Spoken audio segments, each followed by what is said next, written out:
नमस्कार, आप देख रहे हैं विमर्श न्यूज। मैं हूं आकाश, आपके साथ पेश है आज की मुख्य खबरें। नीतीश कुमार द्वारा प्रधानमंत्री का पैर छूना विवादों में रहा। तेजस्वी ने कहा कि उन्हें यह अच्छा नहीं लगा। मीसा भारती ने जानना चाहा कि दोनों में किसकी उम्र ज्यादा है। नीतीश कुमार ने तेजस्वी यादव के क्रेडिट लेने पर आपत्ति की। उन्होंने कहा कि 17 साल बनाम 17 महीने का नारा देकर तेजस्वी झूठ बोल रहे हैं। जवाब में पूछा कि नीतीश जी, आप तो कहा करते थे कि तेजस्वी को ही अब शासन चलाना है। जैसे ही मौका मिलेगा लालू परिवार अयोध्या में जाएगा। मीसा भारती ने कहा कि अयोध्या कोई बीजेपी का बनाया हुआ स्थान तो नहीं है।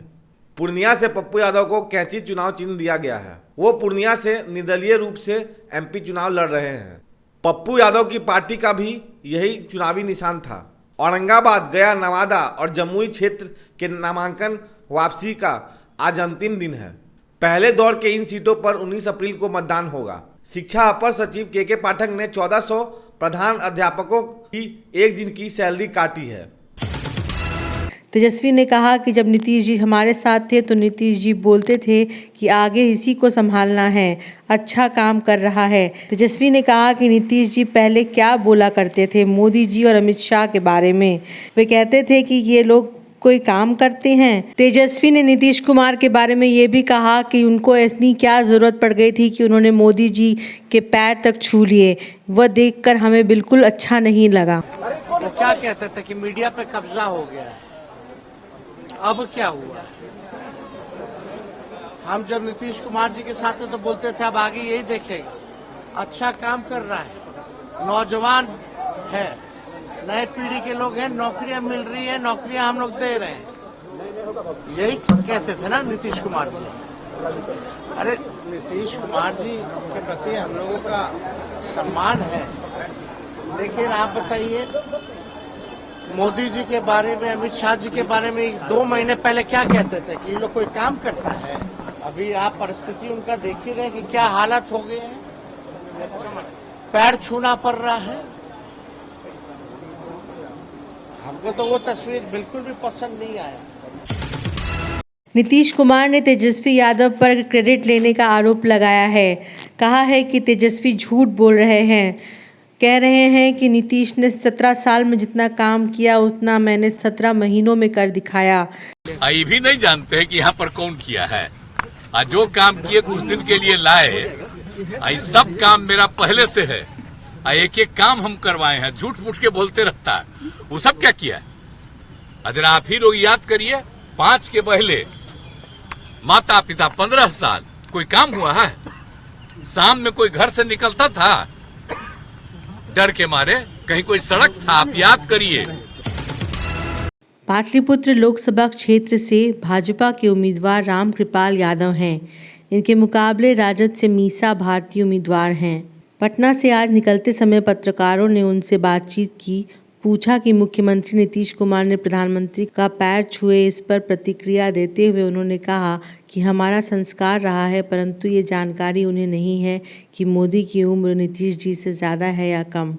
सुनिए उनके ही शब्दों में और देखिए ये वीडियो। अब देखिए, ये दुख तकलीफ की बात नहीं है, ये हमारे संस्कार है। अब देखने की बात इसमें ये होगी कि क्या प्रधानमंत्री नरेंद्र मोदी जी नीतीश कुमार से उम्र में बड़े हैं या छोटे हैं, ये देखना पड़ेगा और इसकी मुझे अभी जानकारी नहीं है। नवादा में पीएम मोदी के दिए बयान पर लालू की बेटी और पाटलिपुत्र से आरजेडी प्रत्याशी मीसा भारती ने जवाब दिया है। मीसा ने कहा है कि मैं भी हिंदू हूँ, सनातनी हूँ। अयोध्या में बना राम मंदिर मोदी जी और बीजेपी का नहीं है। तो जाएंगे, सिर्फ जो अयोध्या में राम मंदिर बना है मोदी जी और भाजपा का थोड़ी ना है। हम भी हिंदू हैं, हम भी सनातनी हैं, हम पूजा करते हैं। अभी हम लोग व्यस्त हैं, समय निकाल के हम लोग जाएंगे राम जी के दर्शन करने। कोई रोक देगा क्या?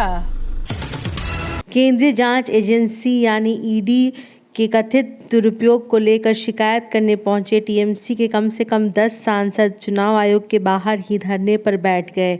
इसमें राज्यसभा और लोकसभा के सांसद शामिल हैं। बता दें कि टीएमसी सांसदों का प्रतिनिधिमंडल सोमवार को चुनाव आयोग पहुंचा। टीएमसी नेता डोला सेन ने कहा कि भाजपा केंद्रीय जांच एजेंसियों का दुरुपयोग कर रही है और विपक्ष के नेताओं को झूठे केसों में फंसा रही है। उन्होंने कहा कि चुनाव आयोग को इन जांच एजेंसियों के चीफ को हटा देना चाहिए, जिससे कि चुनाव में हर दल को समान मौका मिल सके। उन्होंने कहा कि भाजपा किसी तरह से चुनाव से पहले ही हमारे नेताओं को गिरफ्तार करवा लेना चाहती है। शिक्षा विभाग के अपर मुख्य सचिव के पाठक ने 1400 प्रधानाध्यापकों का एक दिन का वेतन काट लिया है। इन सभी ने मिड डे मील का रिपोर्ट नहीं भेजा था। सभी को नोटिस भेजा है कि उनका 1 महीने का वेतन क्यों नहीं काट लिया जाए। इसके अलावा एक विवादास्पद काम के पाठक ने ये भी किया है कि ईद के दौरान भी शिक्षकों की ट्रेनिंग का आयोजन कर दिया है। ट्रेनिंग आवासीय होता है और शिक्षकों को वहां जाकर रहना पड़ता है। इसके साथ ही के पाठक ने 8 से 13 अप्रैल तक 19,000 शिक्षकों को ट्रेनिंग पर जाने का आदेश दे दिया है। इसमें मुस्लिम टीचर भी हैं। इसके लिए इमारतें सरिया ने मुख्यमंत्री नीतीश कुमार को पत्र लिखा है। रमज़ान का महीना समाप्ति पर है और ट्रेनिंग के दौर में ही 10 या 11 अप्रैल को ईद पर्व आ रहा है। इसके पहले भी के पाठक ने होली के मौके पर ट्रेनिंग का आयोजन करवाया था। आज CPI-ML ने चुनाव घोषणा पत्र जारी कर दिया है। CPI-ML ने घोषणा किया है कि EVM मशीनों का चलन बंद कराएंगे। आज पार्टी के महासचिव दीपांकर भट्टाचार्य ने पटना में घोषणा पत्र जारी किया। दैनिक मजदूरी 600 से कम नहीं होगी और वेतन 35,000 से कम नहीं होगा। पार्टी के 3 उम्मीदवार लोकसभा चुनाव में हैं। काराकाट से इनके प्रमुख नेता राजाराम सिंह उपेंद्र कुशवाहा से मुकाबले में हैं। पार्टी महागठबंधन का हिस्सा है और इंडिया गठबंधन में भी है। आरा से सुदामा प्रसाद का मुकाबला केंद्रीय मंत्री और भाजपा नेता RK सिंह से है। नालंदा से संदीप सौरभ CPI-ML के लोकसभा उम्मीदवार हैं। इस तरह के न्यूज़ में बने रहने के लिए आप देखते रहे विमर्श न्यूज़। अगर आपने हमारा YouTube चैनल को सब्सक्राइब नहीं किया तो जल्द जाकर सब्सक्राइब करें ताकि आपको पल पल का नोटिफिकेशन मिलते रहे। फेसबुक पे देख रहे हैं तो लाइक करें, फॉलो करें। तब तक के लिए विमर्श न्यूज़ से मैं आकाश, धन्यवाद।